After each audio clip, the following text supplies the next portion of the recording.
She is the lady of the mansion, the mistress of the house. While her sister Isis is the light of day, Nephthys is the mystery of the night. Twin sisters, two sides of the same coin. Isis represents life and birth. Nephthys represents death and the transition into the unknown. Her fate was tied to chaos. She was married to Set, the god of storms and violence, a union of duty not love, bound to the barren desert. While Isis and Osiris prospered in the fertile valley, Nephthys was trapped in the red land, childless and isolated in her husband's shadow. But she desired life. Myth whispers that she sought the vitality of Osiris, the lord of life, hoping to conceive the child Set could not give her. In the shadows, she cast a powerful illusion. She disguised herself as Isis to approach Osiris, a desperate act to bring forth life from darkness. The plan worked. She bore Anubis, the jackal god, but fearing Set's wrath, she was forced to hide her son in the marshes, entrusting him to Isis. Then came the ultimate betrayal. Set murdered Osiris to seize the throne. Nephthys watched her husband become a monster. She made her choice.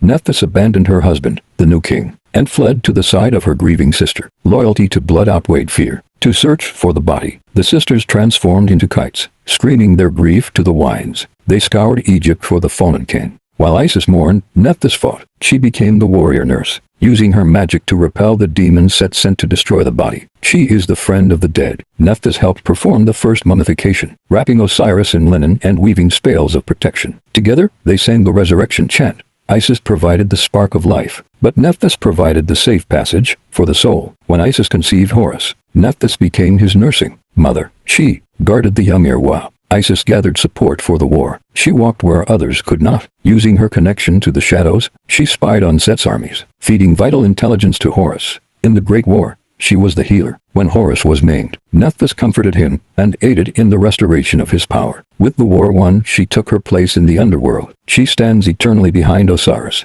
the silent strength supporting his throne. She is the lady of the head. On every sarcophagus, Nephthys kneels at the head, protecting the mind and spirit of the deceased. She is associated with the linen bandages themselves. Her magic binds the body together, preventing the decay that destroys the soul. Each night, she joins Ra on his solar bark, while others fight at the prow. Nephthys guards the rear, securing the passage of time. She is not passive. In the deep hours of the night, she incinerates the enemies of Ra with the breath of fire. She protects the lungs. As the guardian of the god Hapi, she ensures the deceased can breathe again in the afterlife. Surprisingly, she is also a goddess of festivity and beer, the lady of the beer jar, bringing intoxication and relief to the weary. Her power is invoked in the oldest spells. To speak her name is to call upon the absolute protection of the grave. She is the twilight. The moment day dies and becomes night is her domain. She is the threshold between the worlds. She sanctifies grief. The wailing of mourners at a funeral is the song of Nephthys, a magical act that helps wake the dead. In the end, her story is one of loyalty. Despite the darkness of her husband, she chose the light of her sister. Her name means the useful goddess. She does what is necessary, the dirty work, the dark work, the silent work. She is the final barrier. While you sleep in death, Nephthys stands at the door, ensuring your rest is undisturbed. She is the shadow that defines the light, the protector of the soul in the dark. She is Nephthys,